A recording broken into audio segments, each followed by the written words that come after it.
Don't spike dopamine prior to engaging in effort. And don't spike dopamine after engaging in effort. Learn to spike your dopamine from effort itself.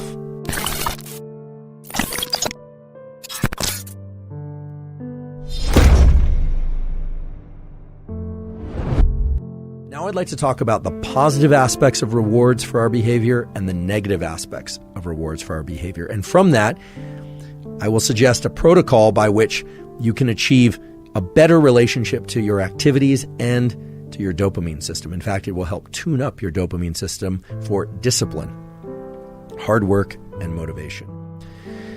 Hard work is hard. Generally, most people don't like working hard.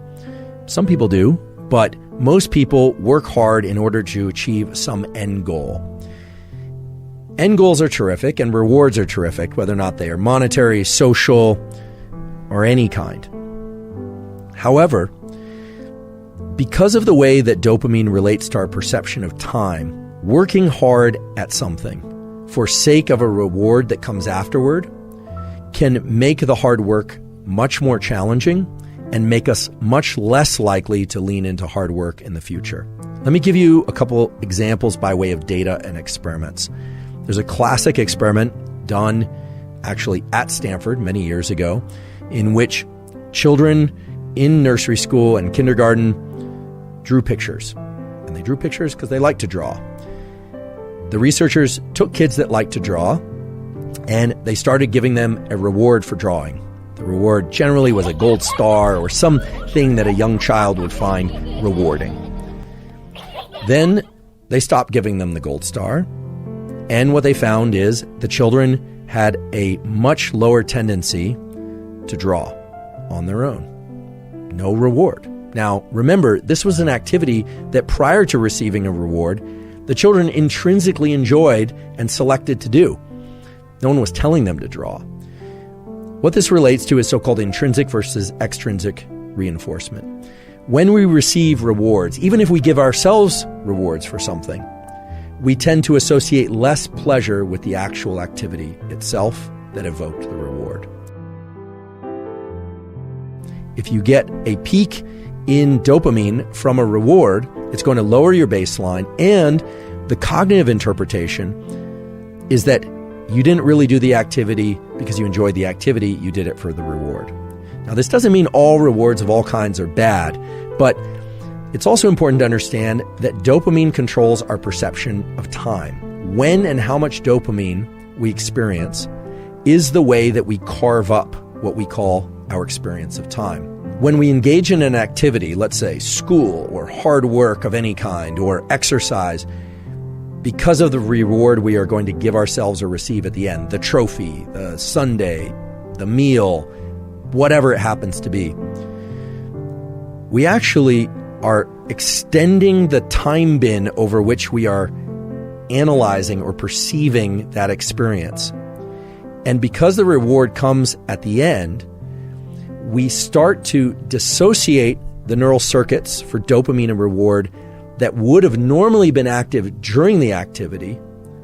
And because it all arrives at the end, over time, we have the experience of less and less pleasure from that particular activity while we're doing it. All of us can cultivate growth mindset. The neural mechanism of cultivating growth mindset involves learning to access the rewards from effort and doing.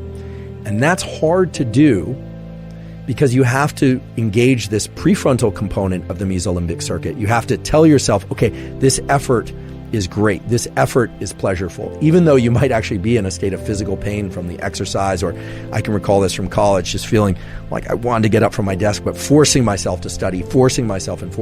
What you find over time is that you can start to associate a dopamine release. You can evoke dopamine release from the friction and the challenge that you happen to be in.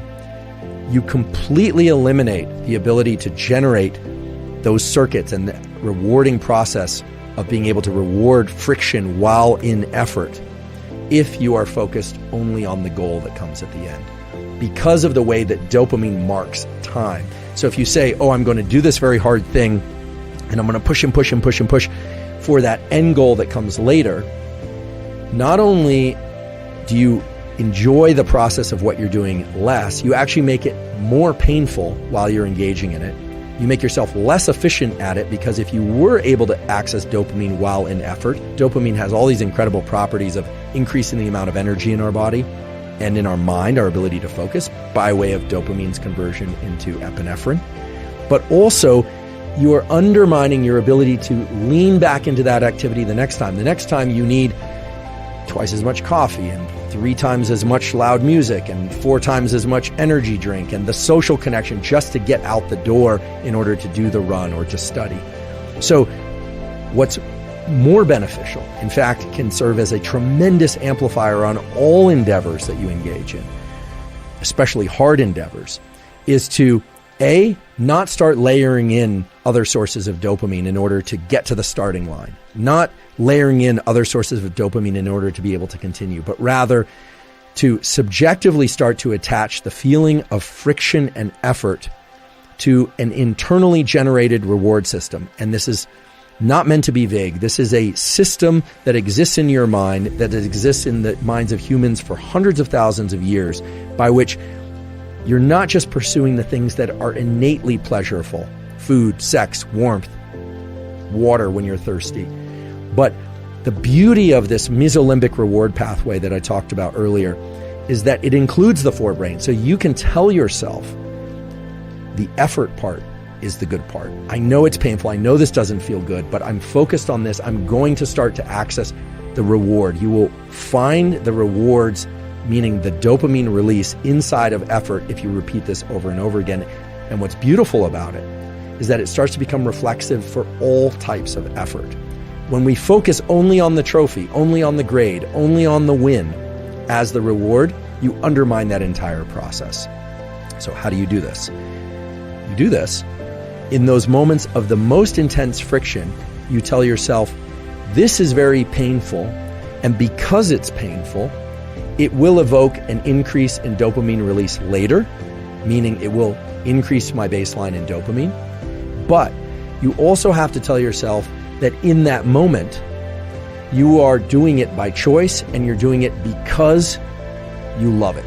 And I know that sounds like lying to yourself, and in some ways it is lying to yourself, but it's lying to yourself in the context of a truth, which is that you want it to feel better. You want it to feel even pleasurable.